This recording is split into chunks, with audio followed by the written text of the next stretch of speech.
नमस्कार। आज हम डिस्कस करेंगे हिमाचल प्रदेश जीके के इंपॉर्टेंट क्वेश्चन। जो हिमाचल प्रदेश जीके के इंपॉर्टेंट क्वेश्चन है ये आपके आने वाले एग्जाम में डेफिनेटली आपकी हेल्प करेंगे, जैसे कि पहले भी जो है वो करते रहे हैं। चाहे वो आपका कोई सा भी एग्जाम क्यों ना हो, हिमाचल का कोई भी एग्जाम हो, वहाँ पर डेफिनेटली आपको हेल्प मिलने वाली है। तो ये मिशन एलाइड का पार्ट है और हर एक एग्जाम में यहाँ से आपको हेल्प मिलेगी। सबसे पहले क्वेश्चन से जो है वो स्टार्ट करते हैं। बोलते हैं which of the following princely state founded by descendant of Kutlehar state. तो बोलते हैं कि निम्नलिखित में से किस रियासत की स्थापना कुटलैहर राज्य के वंशजों के द्वारा की गई थी, या फिर कुटलैहर रियासत के वंशजों ने जो था वो की थी। अगर हम रियासतों की बात करते हैं तो यहाँ से मान के चलिए कि एक नया क्वेश्चन पूछ लिया जाता है। तो थोड़ी सी रियासतें हैं, हमने बहुत बार रिवाइज कर रखी हैं।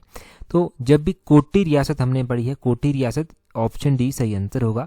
तो हमने पढ़ा है कि ये कोटी रियासत जो है इसकी स्थापना जो था वो कुटलैहर रियासत जो थी उसके वंशजों के द्वारा की गई थी। और कुटलैहर रियासत के वो वंशज कौन थे जिन्होंने जो था वो इसकी स्थापना की थी? तो कुटलैहर रियासत के वंशज जो थे जिनका नाम था चंद्र के द्वारा की गई थी। तो ध्यान रखना है कि चंद्र के द्वारा था वो इस रियासत की स्थापना की गई थी। कोटी रियासत की राजधानी जो था वो कोटी में ही थी। बाद में चलकर यहाँ के एक राजा हुए ताराचंद्र ठाकुर ने जो था वो क्यार कोटी को जो था वो स्थानांतरित कर दिया था। 1809 में क्या हुआ, कोटी रियासत जो था वो गोरखाओं के अधीन जो था वो आ गई थी। 1809 में ये गोरखाओं के अधीन आ गई। एक ये भी क्वेश्चन यहाँ से बन गया कि कब ये गोरखाओं के अधीन आई। और जब 1857 का विद्रोह हुआ था तो उस दौरान यहाँ के राजा हरिचंद हुआ करते थे, जिन्होंने अंग्रेजों की सहायता जो था वो की थी। उसके लिए उनको राणा की उपाधि भी जो था वो दी गई थी। और 1948 में जब हिमाचल प्रदेश का गठन होता है तो कोटी जो है वो कसुम्पटी जो शिमला में है, कसुम्पटी तहसील का जो है वो भाग बन जाती है, या फिर यहाँ पर इसको मिला दिया जाता है। ये हो गया कोटी रियासत के बारे में। बाकी की भी रियासतें यहाँ पर दी गई हैं, जैसे कि बलसन रियासत यहाँ पर दिया गया है। इसकी स्थापना किसके द्वारा की गई थी? तो इसकी स्थापना राजा अलख सिंह के द्वारा की गई थी। यहाँ पर दारकोटी रियासत दिया गया है। तो दारकोटी रियासत की स्थापना किसने की थी? ये राजा दुर्गाचंद के द्वारा जो था वो दारकोटी रियासत की स्थापना की गई थी। यहाँ पर धामी दिया गया है। तो धामी प्रिंसली स्टेट, धामी गोलीकांड भी हुआ था। धामी रियासत की स्थापना जो था वो किसके द्वारा की गई थी? गोविंद पाल के द्वारा जो था वो इसकी स्थापना की गई थी। तो ये चारों रियासतें, इनकी स्थापना किसने की और कोटी रियासत के बारे में जो डिटेल में हमने जाना वो आपने एक तो ध्यान रखना है। अब पूछा गया तो ज़्यादा से ज़्यादा कोटी रियासत के बारे में हमने सारा कवर कर लिया, और अगर इन 3 रियासतों की स्थापना पूछी गई तो वो भी आपने जान ली। देखो इस बार जो आपका एग्ज़ाम होगा उसमें हम कोशिश कर रहे हैं, पूरी कोशिश कर रहे हैं कि इस बार सिलेक्शन पक्की होनी चाहिए। क्योंकि देखो बहुत टाइम हो गया है, एग्ज़ाम नहीं हो रहे हैं। आपके कमेंट्स पढ़ने को मिलते रहते हैं कि फ्रस्ट्रेशन बहुत ज़्यादा हो रही है, घर में बैठ के एग्ज़ाम नहीं आ रहे, डिप्रेशन लाइक कंडीशन जो है वो हो रही है। तो हम पूरी कोशिश कर रहे हैं कि जैसे ही एग्ज़ाम निकलते हैं, जब भी पहला एग्ज़ाम कोई भी होगा उसमें सिलेक्शन पक्की होनी चाहिए, किसी भी हाल में सिलेक्शन होनी चाहिए। पेपर 1 पेपर 2 की बात नहीं है। अगर मान लीजिए पंचायत सेक्रेटरी का पेपर है या क्लर्क का पेपर है या कोई इस तरह का पेपर है, तो उसमें तो पेपर 1 में भी जीके ही पूछी जाएगी, पेपर 2 में भी जीके ही पूछी जाएगी। उनका क्या सिलेबस हो सकता है पेपर 2 का? तो जहाँ पर भी जीके पूछी जाए ना, HP जीके जहाँ पर पूछी जाए, आपकी 90 to 100% जो है वो कवर होनी चाहिए, ठीक होनी चाहिए। ये हम कोशिश कर रहे हैं। और दूसरी ओर हिस्ट्री की सीरीज़ आपने देख ली है, करंट अफेयर की सीरीज़ जो हमने चलाई है नेशनल इंटरनेशनल अफेयर्स के लिए, वो भी आपने देख ली है। तो हम हर एक सीरीज़ में जो है वो पूरी कोशिश कर रहे हैं, अच्छे से अच्छे क्वेश्चंस, और बार बार रिवाइज भी उनको करवा रहे हैं। क्योंकि इस बार सिर्फ और सिर्फ इतना मतलब नहीं है कि डॉक्यूमेंटेशन के लिए जाना है। इस बार मतलब इतना होना चाहिए कि टॉप करना है और फाइनल मेरिट लिस्ट में जो है वो नाम आना चाहिए। क्योंकि बहुत ज़्यादा जो है टफ काम नहीं है नौकरी लेना। अगर आप कंसिस्टेंसी के साथ जो है वो काम करेंगे, आप लगातार जो है वो काम करते रहेंगे। तो चलिए अगला क्वेश्चन देखते हैं। अगले क्वेश्चन में क्या बोलते हैं Mundro and Garu are known as the children of the hypergamous union of which of the following tribe. तो बोलते हैं कि मुंद्रो और गारू निम्नलिखित में से किस जनजाति के अति विवाही संघ के बच्चों के रूप में जाने जाते हैं? ये जो मुंद्रो और गारू हैं इनके बारे में मैं थोड़ा सा बताऊंगा, पहले आंसर जान लीजिए। ये स्वांगला होगा इसका सही आंसर, ऑप्शन सी सही आंसर है। स्वांगला ट्राइब के अति विवाही संघ के बच्चों के रूप में ये जाने जाते हैं। अब कुछ आप में से कुछ समझ गए होंगे, कुछ को समझ नहीं आया होगा, तो एक बार डिटेल से बताता हूँ। ये जो मुंद्रो और गारू हैं ये 2 ग्रुप हैं, और ये ग्रुप जो है वो माना जाता है कि कैसे जो था वो अस्तित्व में आए, जब किसी राजपूत ने जो था वो बौद्ध गर्ल से जो था वो मैरिज की, बौद्ध लड़की से जो था वो शादी की, तो माना गया कि ये ग्रुप जो था, ये मुंद्रो और गारो जो था वो एग्जिस्टेंस में आए। तो ये जो था वो इस तरह से हुआ। तो ये स्वांगला ट्राइब के बीच में हुआ। जब बात हिमाचल की हो और बात की जाए स्वांगला ट्राइब की, तो स्वांगला ट्राइब के बारे में याद रखना है कि ये स्वांगला ट्राइब जो है वो मुख्य रूप से पत्तन वैली में पाई जाती है या फिर लाहौल स्पीति डिस्ट्रिक्ट में जो है वो पाई जाती है। इनके द्वारा जो लैंग्वेजेस बोली जाती हैं, तो मनचंद भाषा इनके द्वारा बोली जाती है, इनके द्वारा चिनाली भाषा बोली जाती है। भोटी भी जो है वो मुख्य रूप से यहाँ पर प्रचलित है, ये आपने ध्यान रखना है। और गारू और मुंद्रा, ये आपने ध्यान रखना है कि जब राजपूत ने जो था वो बौद्ध गर्ल के साथ शादी की, तो ये ग्रुप जो था वो एग्जिस्टेंस में आया। इनके बीच में मैरिज के टाइप होते हैं, तो जिसमें रुस्ताते ब्याह, कुआ ब्याह, मजमी ब्याह, तसुत्त वाकची जो है ये एक डाइवोर्स का टाइप है जो इनके बीच में प्रचलित है।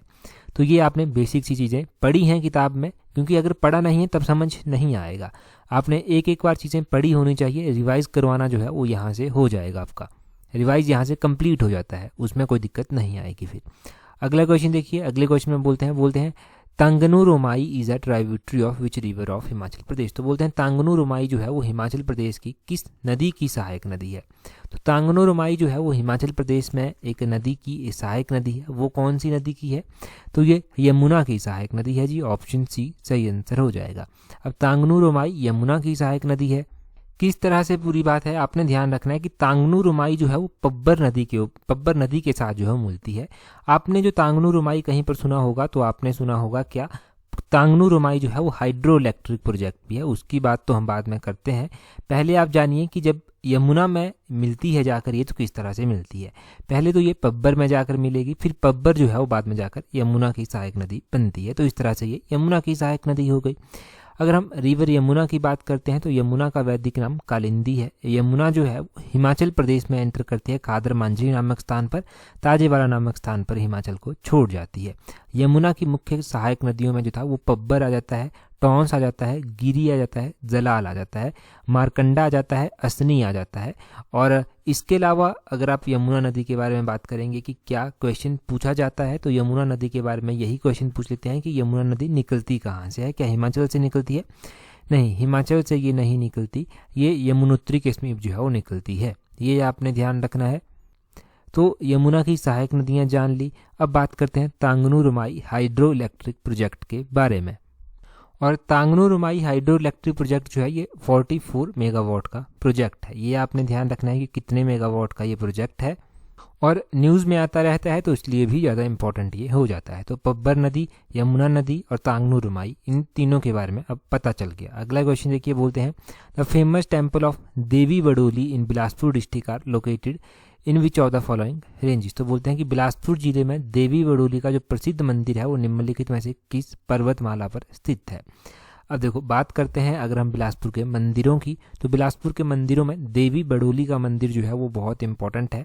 पूछा जाए कि देवी बडोली का मंदिर कहाँ पर है, तो डिस्ट्रिक्ट बिलासपुर में जो है वो स्थित है। आपका आंसर डायरेक्टली होना चाहिए बिना किसी कन्फ्यूजन के। अब ये कौन सी रेंज में आता है, कौन सी पहाड़ी पर आता है, तो ये झंझियार धार पर जो है वो आता है। ऑप्शन सी जो है वो सही आंसर है, झंझियार धार पर आता है। अगर धार की ही बात बिलासपुर में हो रही है, तो ध्यान रखना है कि बिलासपुर में जो है वो नैना देवी माता का मंदिर भी है, और वो नैना देवी की पहाड़ियों में ही जो है वो आता है। वो मंदिर भी जो है वो बहुत ज़्यादा इम्पॉर्टेंट है और प्रसिद्ध शक्तिपीठों में से है, तो और भी ज़्यादा इम्पॉर्टेंट जो है वो बन जाता है। अब बिलासपुर में इसी तरह से पूछ लिया जाता है कि बिलासपुर में हाइड्रो इंजीनियरिंग कॉलेज कहाँ पर है, बंदला में स्थित है। परंतु ध्यान रखना है कि बंदला की पहाड़ियाँ भी हैं, तो बंदला की पहाड़ियों पर ही जो है ये स्थित है, वहीं का नाम है बंदला, फिर वहीं पर ये कॉलेज बना है, इस तरह से इसका नाम पड़ गया। बिलासपुर शहर जो है वो सतलुज नदी के किनारे जो है वो बसा हुआ है। बिलासपुर का जो प्राचीन नाम है वो कहलूर है। कहलूर जो था वो प्राचीन नाम है, परंतु बिलासपुर शहर की स्थापना जो की गई वो राजा दीपचंद के द्वारा की गई, और राजा दीपचंद ने जो था वो 1654 में बिलासपुर की स्थापना की थी। स्थापना किस तरह से हुई थी? स्थापना इस तरह से हुई कि रियासत हुई पहले कहलूर, जिसकी स्थापना राजा वीरचंद के द्वारा की गई। अब उसके बाद राजधानी जो था वो शिफ्ट की गई सुनहानी को राजधानी जो था वो शिफ्ट की गई। फिर सुनहानी से राजधानी शिफ्ट करके जो था वो बिलासपुर को ले आए दीपचंद, और बिलासपुर शहर की स्थापना भी कर दी। यहाँ पर धौलरा मंदिर भी जो है वो स्थित है, जो बहुत इंपॉर्टेंट है, और ये सतलुज नदी के किनारे जो है वो सब स्थित है, ये पता होना चाहिए। तो ये बेसिक कॉन्सेप्ट आपने यहाँ से जान लिए बिलासपुर के बारे में। अगला क्वेश्चन देखते हैं हमारे पास क्या है। अगले क्वेश्चन में बोलते हैं which of the following is not an international fair. बहुत ही आसान क्वेश्चन है, परंतु क्यों डिस्कस कर रहे हैं अगर इतना ही आसान है। इसको डिस्कस इसलिए किया जा रहा है क्योंकि अभी न्यूज़पेपर में आया था कि एक मेला ऐसा होता है कि जिसको जो है वो कौन सा दर्जा दिया जाएगा, अंतर्राष्ट्रीय स्तर का दर्जा जो है वो देने की बात कही गई। ठीक है, बात करते हैं हम इनमें से कौन सा इंटरनेशनल मेला नहीं है। तो शूलिनी मेला, शूलिनी माता का मेला जो है वो डिस्ट्रिक्ट सोलन में होता है। ये जो है वो इंटरनेशनल लेवल का नहीं है, ये आपने ध्यान रखना है। सोलन का जो ऐतिहासिक शूलिनी मेला है वो स्टेट लेवल का मेला है, राज्य स्तरीय मेला जो है। और यहाँ से मंत्री आते हैं धनीराम शांडिल। धनीराम शांडिल जो है वो कौन से मंत्री हैं, तो ये हेल्थ मिनिस्टर हैं हिमाचल प्रदेश के। इन्होंने ये बात कही कि इस मेले को जो है वो जल्दी ही हम कोशिश करेंगे कि अंतर्राष्ट्रीय स्तर का दर्जा जो है वो दिया जाए। अब इतनी ज़्यादा चर्चा परिचर्चा में ये मेला क्यों है, क्योंकि अभी ये मेला होने वाला है। कौन से महीने में ये मेला होता है, तो ये जून के महीने में जो है वो होता है। अब एग्जामिनर कहीं से भी कोई क्वेश्चन उठा ले शूलिनी मेले के बारे में, आपका वो गलत नहीं हो सकता। बाकी बात करते हैं रेणुका मेले की, जो डिस्ट्रिक्ट सिरमौर में जो है वो लगता है। ये इंटरनेशनल लेवल का जो है वो मेला है।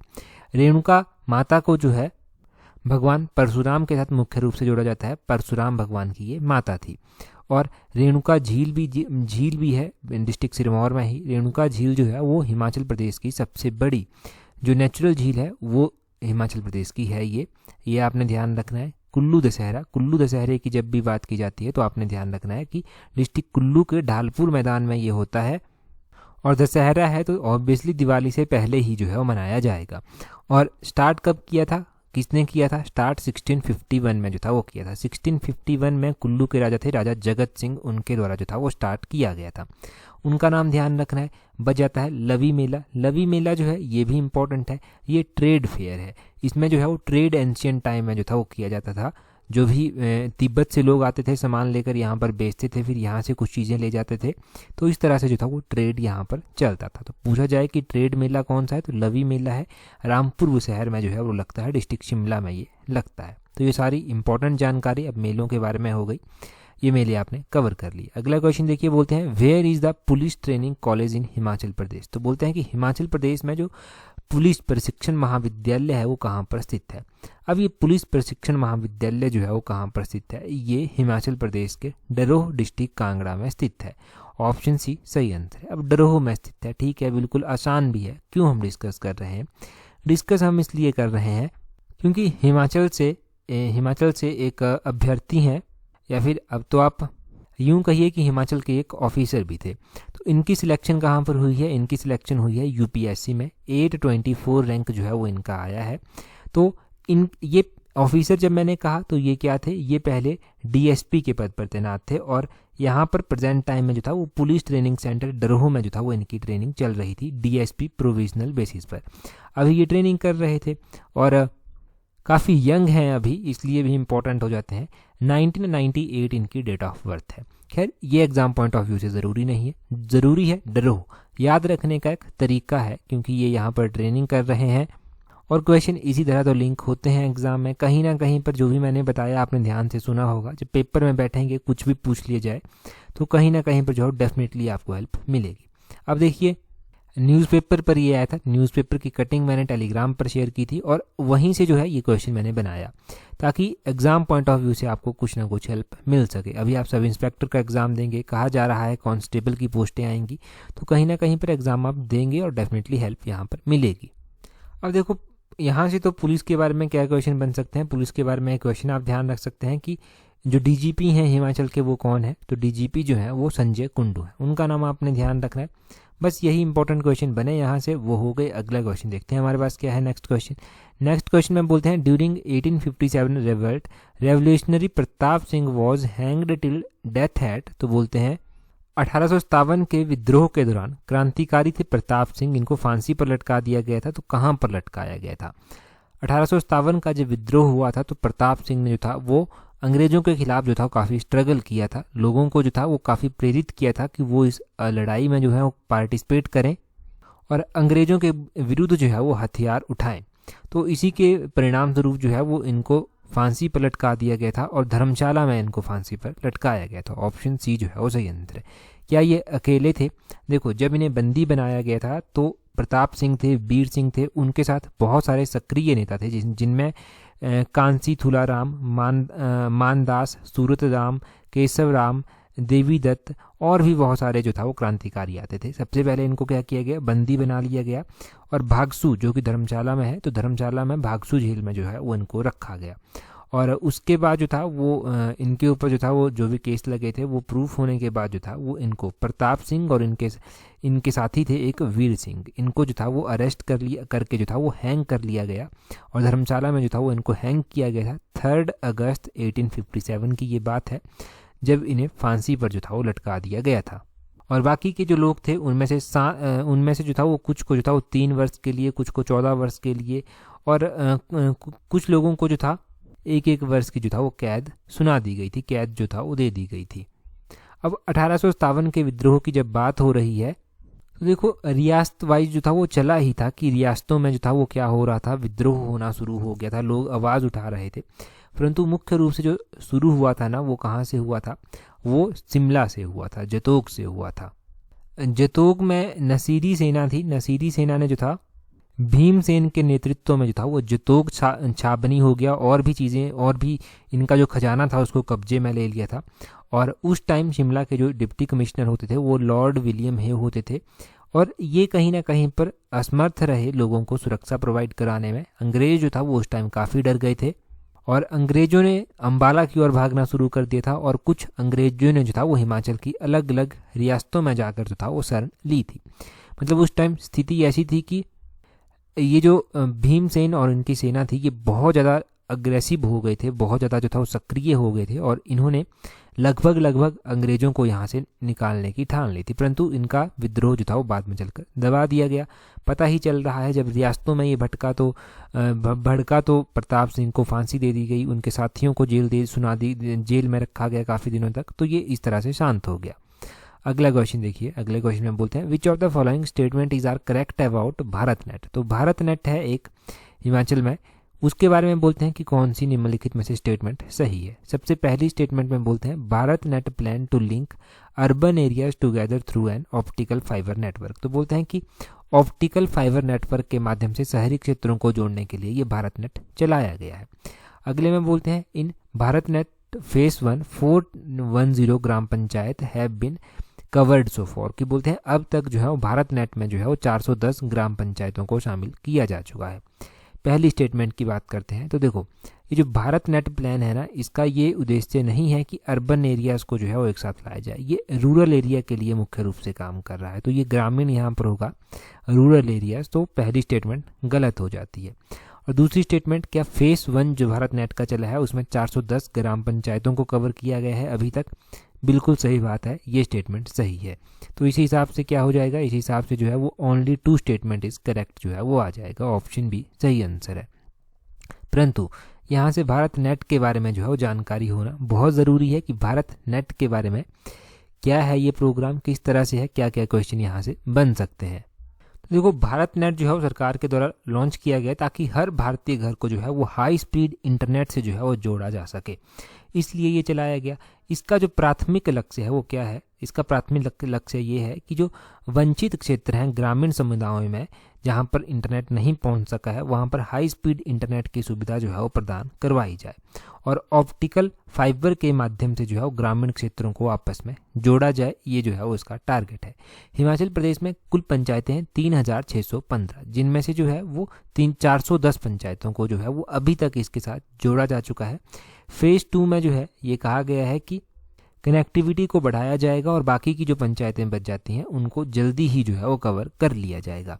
तो ये है भारत नेट योजना। ये क्वेश्चन अब पूछा गया था भारत नेट के बारे में कहीं ना कहीं पर, तो शायद एचएस में पूछा गया था या किसी और एग्जाम में पूछा गया होगा, परंतु पूछा गया था डायरेक्टली इनडायरेक्टली, तो इस तरह से आपने ध्यान रखना है। ऐसा क्वेश्चन नहीं पूछा गया था, ये ऐसा क्वेश्चन पूछा जा सकता है, परंतु भारत नेट की बात एक बार एग्जाम में की जा चुकी है, आगे भी डेफिनेटली क्वेश्चन प्रॉपरली पूछा जा सकता है। आगे बोलते हैं क्वेश्चन में, who was the first Himachali sports person to receive Arjun award. तो बोलते हैं कि हिमाचल के पहले जो ऐसे कौन से खिलाड़ी हैं जिन्हें अर्जुन अवार्ड जो है वो दिया गया है। अर्जुन अवार्ड जो है वो हाईएस्ट है खेल की फील्ड में, तो ये किसको दिया गया है, ये सुमन रावत को जो है वो सबसे पहली प्लेयर है जिनको दिया जा चुका है। ऑप्शन बी सही आंसर हो जाएगा। अब देखो ध्यान रखना है कि अगर पूछा जाए कि पहली महिला कौन थी जिन्हें जो था वो अर्जुन अवार्ड मिला था, तो पहली महिला सुमन रावत ही थी। 1987 में जो था वो इनको ये अवार्ड दिया गया था, ये आपने ध्यान रखना है, 1987 में दिया गया था। इसके अलावा हिमाचल के खिलाड़ी जिनको अर्जुन अवार्ड मिल चुका है, तो इसके अलावा जो है वो सीता गोसाई जो है इनको भी ये अवार्ड मिल चुका है। ये सीता गोसाई हॉकी खेल से संबंध रखती हैं। शमशेर जंग हैं, उनको भी जो है अवार्ड मिल चुका है अर्जुन अवार्ड। और चरणजीत सिंह ऊना के हैं, इनको भी जो है ये अवार्ड मिल चुका है। चरणजीत सिंह जो है वो किस खेल से संबंध रखते हैं, ये हॉकी खेल से संबंध रखते हैं। विजय कुमार को जो है ये अवार्ड मिल चुका है, निशानेबाजी से संबंध रखते हैं, तो वो आप ध्यान रखेंगे। ऑल ओवर इंडिया के कॉन्टेक्स्ट में आपने बात कर ली। अगर हिमाचल के कॉन्टेक्स्ट में बात करते हैं तो हिमाचल का सबसे बड़ा जो खेल सम्मान है वो है परशुराम अवार्ड। परशुराम अवार्ड सबसे पहला किसको दिया गया था, तो सबसे पहला परशुराम अवार्ड जो था वो सुमन रावत को ही दिया गया था 1987 में, ये आपने ध्यान रखना है।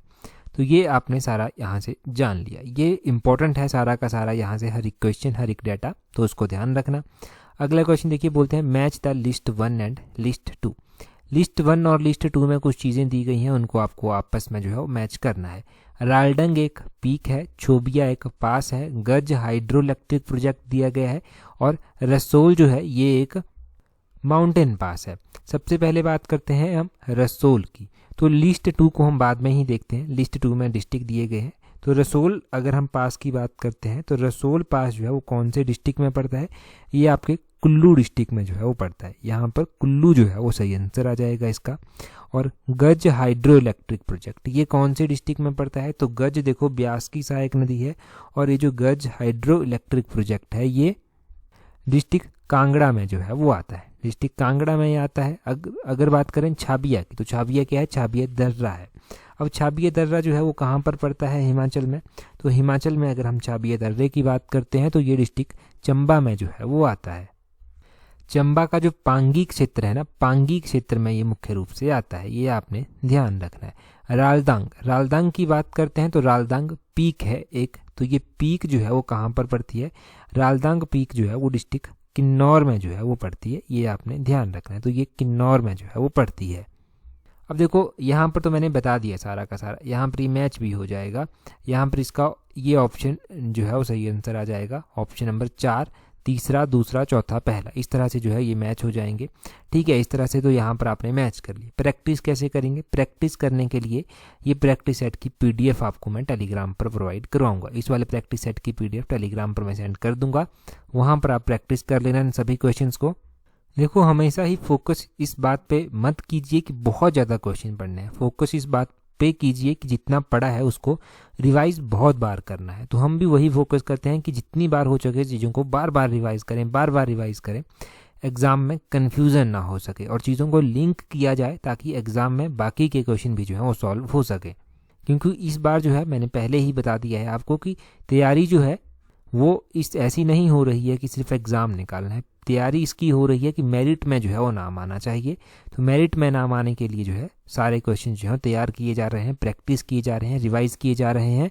यहाँ पर देखिए क्वेश्चन बोलते हैं in which district of Himachal Pradesh are Pacha and Kulti glacier. तो बोलते हैं कि पाचा और कुल्टी ग्लेशियर है ये हिमाचल प्रदेश के किस जिले में जो है वो पड़ते हैं, किस जिले में पड़ते हैं आप कमेंट करके बताएंगे, जल्दी से बता दीजिए।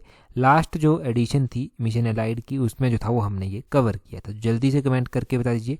टेलीग्राम पर भी आपको ये क्विज प्रैक्टिस करने को मिल जाएंगे। टेलीग्राम पर कैसे ज्वाइन करेंगे, वहाँ पर जाना टेलीग्राम पर अपने पर, वहाँ से सर्च करना @allexam31, तो टेलीग्राम चैनल मिल जाएगा, वहाँ पर आप प्रैक्टिस कर सकते हैं, ईजिली प्रैक्टिस कर सकते हैं। और भी बहुत सारी इंपॉर्टेंट जानकारी वहाँ पर आपको टाइम टू टाइम प्रोवाइड हम करवाते रहते हैं।